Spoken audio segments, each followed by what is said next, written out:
One more night in my head, stirring up dust, kicking cobwebs,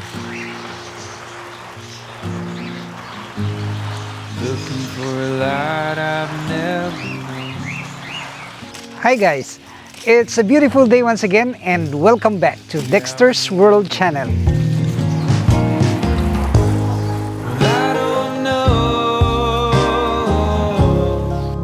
I always feel delighted whenever I water my plants in this very little garden, because this speaks of the kind of God that we are actually serving. Because nature would tell us that we have this ultimate being that is taking care of everything. I need more than just a window with a view. And this is my consolation. Whenever I face trouble, I face circumstances in life, I always think of the Almighty that is taking control of everything. And I used to live by faith, not by sight.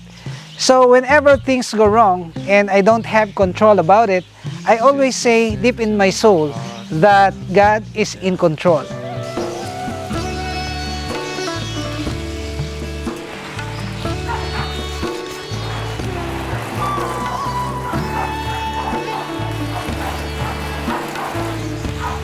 You can see here many flowers. Actually, they are so healthy, only that some of the weeds are disturbing. We need to get the weeds out so that they will not die. Just like in ourselves. Actually, sometimes we have to get all the negative vibes, negative feelings, negative thoughts from us in order for us to survive and live happily. And this is the kind of life that I wanted to spend. Erasing all the negative thoughts and looking forward for the positive things that will happen to our lives. That's full of victory, full of happiness and joy. For today's video, allow me to make an update about our second circular tank.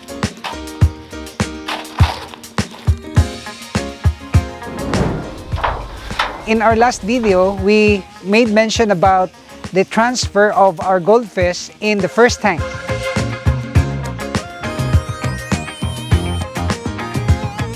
And we had successfully transferred about 500 to 1,000 goldfish that are now thriving. I mean, they really like the place because they become big. And now they are freely swimming and look satisfied with the new tank or environment they are in right now. And today we are going to put some 2,000 fry of this Japanese koi.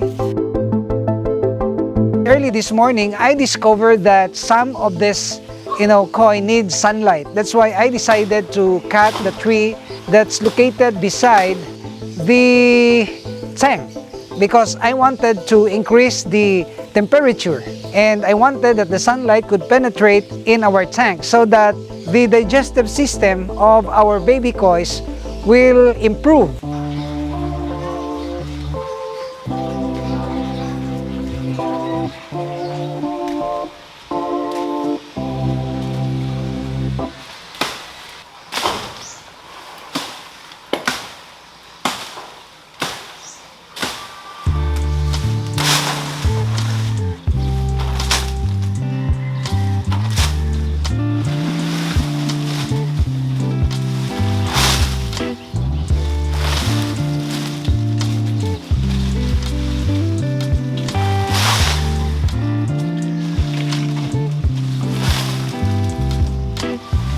Take a look at this, guys. These are very healthy baby kois, and they are the kohakos and the utsuri type koi that we have bred. We have improved our line, and we also have infused another lines from different source, of course, to prevent inbreeding and to improve the quality of fish that we're gonna produce. I am so satisfied with the result because in our earlier experiment, we were able to produce this black and white koi. This time, I am looking at producing the kohakos and the utsuri. And I believe that they are now overcrowded. That's why I decided to make a harvest, and please watch this one.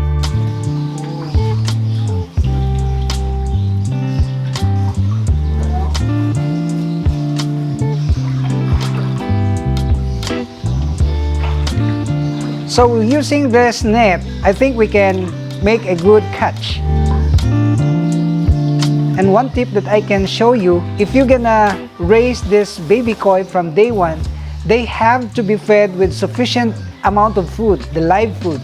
And you will not allow them to go hungry, because if they will go hungry, and then their growth will really be affected.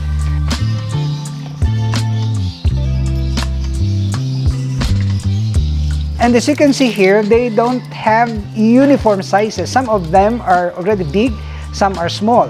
And the cannibalism is really very possible.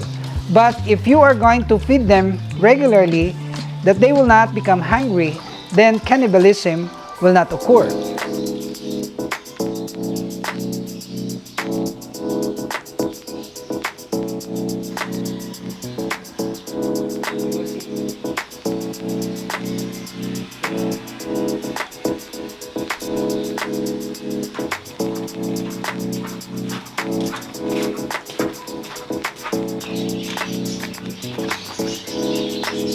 So we will gradually release all these fish right here. And the term gradually is actually used in order to, acclimatize our fish with this new environment.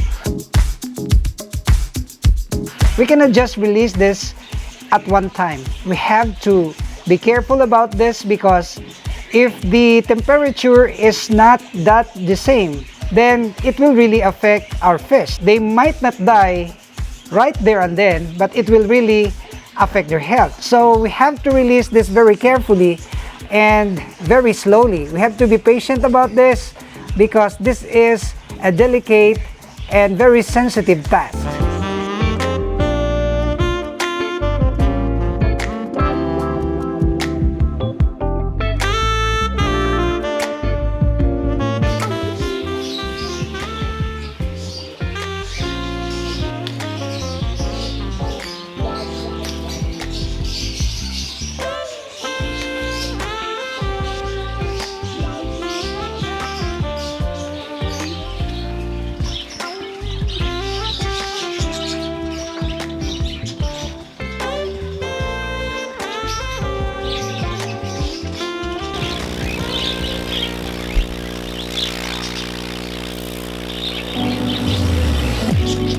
So we are done. You will see that the fish are now enjoying the place, and they are thriving, and they are actually now eating the food.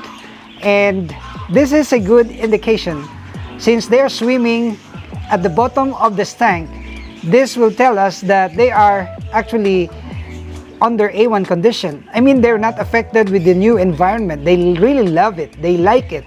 And this is now the result of our desire to be able to raise thousands of fish in just a short period of time and in a very small tank. We can even overload the stocking density of this, because anytime you can just release out the ammonia caused by the dirt and the waste sediments that are not needed in the tank. This will cause the rising of the ammonia. That's why we have to remove this. And I'm so confident now that with this kind of system, we're gonna be advancing our business. And in the past years, actually 2 years ago, I was very focused on the mud pond, because this mud pond is a proven system for us to be able to do a good harvest. And it's okay. But with the climate change, with the floodings everywhere, and with the El Nino that we are actually now experiencing, we don't have any more control over our mud pond, because anytime they will be flooded or anytime they will dry up because of the El Nino. With this new system, I'm very confident that we can still, even without the mud pond, we can still advance our business and develop a good system even without the mud pond. And this is now the result. And I hope this will become very, very successful.